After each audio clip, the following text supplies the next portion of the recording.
क्या आप जानते हैं क्लॉज क्या है और इसकी एग्ज़ाम कितनी है? तो क्लॉज और उसके एग्ज़ाम को समझने के लिए मेरे साथ बने रहिए लेक्चर के एंड तक। आज का हमारा टॉपिक है जी क्लॉज। तो सबसे पहले हम देखेंगे क्लॉज क्या होता है। जैसा कि हमने पहले पढ़ा है कि सेंटेंस क्या होता है और फ्रेज़ क्या होता है। तो हमने ये पढ़ा था कि group of words that provides a complete meaning is called a sentence. यानी अल्फाज का वो ग्रुप जो मुकम्मल मीनिंग फराहम कर रहा है वो एक सेंटेंस कहलाता है। इसी तरीके से हमने ये पढ़ा था कि group of words that provide a complete meaning of a unit, यानी एक सेंटेंस के छोटे से हिस्से का मुकम्मल मीनिंग प्रोवाइड कर रहा है तो फ्रेज कहलाता है। तो आज का हमारा टॉपिक है क्लॉज। तो क्लॉज की डेफिनेशन हमारे पास कुछ इस तरह है। Clause is comprised of a group of words which includes a subject, a finite verb. A clause contains only one subject and one verb. क्या पता चला? पता ये चला कि क्लॉज जो है ये ग्रुप्स का ऐसा मजमूआ है जो एक सब्जेक्ट और फिनिट वर्ब पर मुश्तमिल होता है। ठीक है, यानी एक सब्जेक्ट और एक वर्ब मौजूद होता है। अगर एक से ज़्यादा सब्जेक्ट हों, एक से ज़्यादा वर्ब्स हों तो वो क्लॉज नहीं, वो एक सेंटेंस बनता है। इसकी एक दूसरी मिसाल हमारे पास है। Clause is a group of words containing a subject and a predicate and functioning as a member of complex और कंपाउंड सेंटेंस। यानी क्लॉज जो है ये ग्रुप ऑफ वर्ड्स है जिसमें एक सब्जेक्ट होता है और एक प्रेडिकेट होता है। पहले मैंने आपको ये बताया कि इसमें एक सब्जेक्ट होता है और एक फिनिट वर्ब होता है। सब्जेक्ट के अलावा बाकी सारा सेंटेंस जो वर्ब से स्टार्ट हो रहा होता है उसको प्रेडिकेट कहते हैं। ठीक है, एक सेंटेंस के दो मेजर पार्ट्स होते हैं, एक सब्जेक्ट होता है और एक प्रेडिकेट होता है। तो सब्जेक्ट ही, शी, इट जो भी हमने इस्तेमाल किया वो सब्जेक्ट होता है, उसके बाद वाला सारा सेंटेंस प्रेडिकेट कहलाता है। अगर हम मज़ीद इसको जो है पार्ट्स में तब्दील करें तो वर्ब जो है वो प्रेडिकेट होता है, उसके बाद आगे वाले उसके पार्ट्स को हम अलग से डिफाइन करते हैं। तो क्लास की डेफिनेशन हमने कुछ इस तरह सीखी कि group of words that provides a complete meaning and it has a subject and finite verb, यानी सब्जेक्ट और फिनिट वर्ब पर मुश्तमिल हो सकता है। तो सेंटेंस, फ्रेज और क्लास में फ़र्क क्या है? यहाँ पर एग्जांपल देखिए। People were talking about something, लोग कुछ चीज़ किस चीज़ के बारे में बात कर रहे थे। व्हेन द टीचर लेफ्ट, जब उस्ताद चला गया। स्टूडेंट्स स्टार्टेड प्लेइंग, तालिब इल्म खेलना शुरू हो गए। He was sitting on the bank of a canal while his parents were worried about him, वो एक नहर के किनारे बैठा हुआ था जबकि उसके वालिदैन उसके बारे में बहुत ज़्यादा परेशान थे। तो इन तीनों फ़िक्रात में पहला फ़िक्रा जो है, तो यहाँ पर हम देखते हैं पहला फ़िक्रा हमारे पास है people were talking about something. तो ये हमारे पास पीपल सब्जेक्ट है, वर टॉकिंग अबाउट समथिंग एक प्रेडिकेट है, तो ये एक सिंपल सा सेंटेंस है। इस सिंपल सेंटेंस को क्लॉज भी कहते हैं। ठीक है, क्लॉज और सिंपल सेंटेंस में कोई ज़्यादा फ़र्क नहीं होता। सेंटेंस जब कम्प्लेक्सिटीज़ की तरफ जाता है, जब उसमें एक से ज़्यादा सब्जेक्ट्स आ जाते हैं, एक से ज़्यादा वर्ब्स आ जाते हैं, तब वो फ्रेज़ नहीं होता, तब वो क्लॉज नहीं होता, तब वो एक कंप्लीट सेंटेंस होता है। लेकिन क्लॉज जो है वो एक सिंपल सेंटेंस जो है 3 से 4 वर्ड्स वाला सेंटेंस या single subject and single verb वाला सेंटेंस भी क्लॉज ही कहलाता है। सेकेंड एग्जाम्पल में देखिए, व्हेन द टीचर लेफ्ट, जब उस्ताद चला गया। The students started playing, students ने खेलना शुरू कर दिया। अब व्हेन द टीचर लेफ्ट, ये हमारे पास एक क्लॉज है। इसमें सब्जेक्ट भी है, इसमें वर्ब भी है, लेकिन ये कंप्लीट मीनिंग प्रोवाइड नहीं कर रहा। ठीक है, सेंटेंस का एक पार्ट है लेकिन कंप्लीट मीनिंग प्रोवाइड नहीं कर रहा, इसलिए ये क्या कहलाता है? एक क्लॉज कहलाता है। ठीक है, उसके बाद स्टूडेंट्स स्टार्टेड प्लेइंग, ये भी एक क्लॉज है। अब एक सेंटेंस के दो क्लॉजेज आ गए।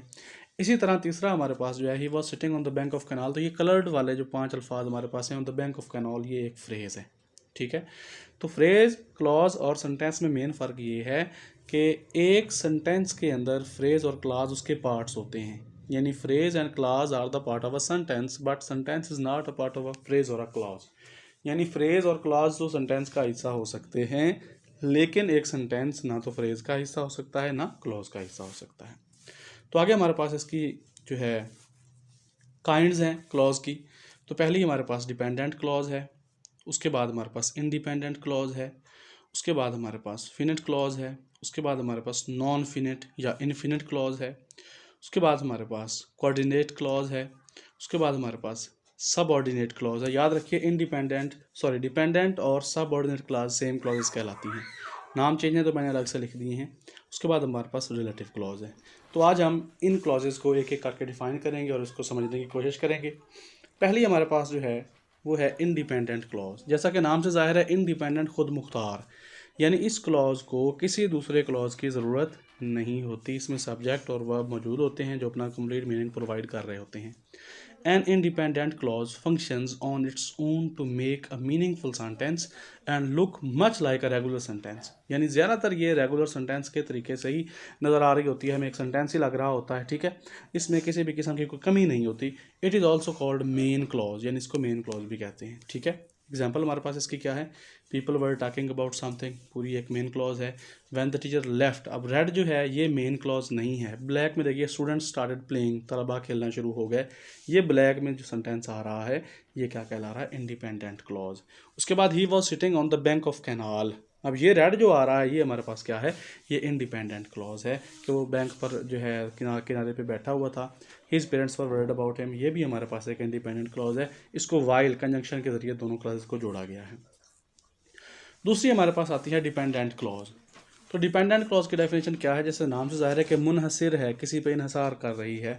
A dependent clause can not function on its own, यानी ये अपना मीनिंग बजाते खुद प्रोवाइड नहीं कर सकती, because it leaves an idea और थॉट अनफिनिश्ड, क्योंकि ये किसी आइडिया या थॉट को नामुकम्मल छोड़ देती है, पूरे मीनिंग्स प्रोवाइड नहीं कर रही होती। It is also called subordinate clause, इसको सबऑर्डिनेट क्लॉज भी कहा जाता है।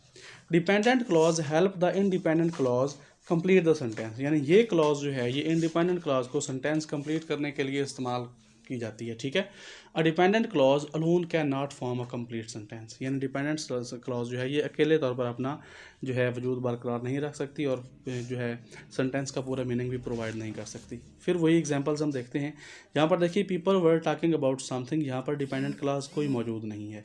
दूसरे में देखिए व्हेन द टीचर लेफ्ट, जब टीचर चला गया, ये हमारे पास डिपेंडेंट क्लॉज है, किसकी, स्टूडेंट स्टार्टेड प्लेइंग की, यानी हमें स्टूडेंट स्टार्टेड प्लेइंग का तो पता चल रहा है, लेकिन व्हेन द टीचर लेफ्ट का पता नहीं चल रहा कि व्हेन द टीचर लेफ्ट, जब टीचर चला गया तो क्या हुआ, नहीं पता हमें। तो ये क्या है, डिपेंड कर रहा है किसके ऊपर, सेंटेंस के आगे वाले हिस्से पर।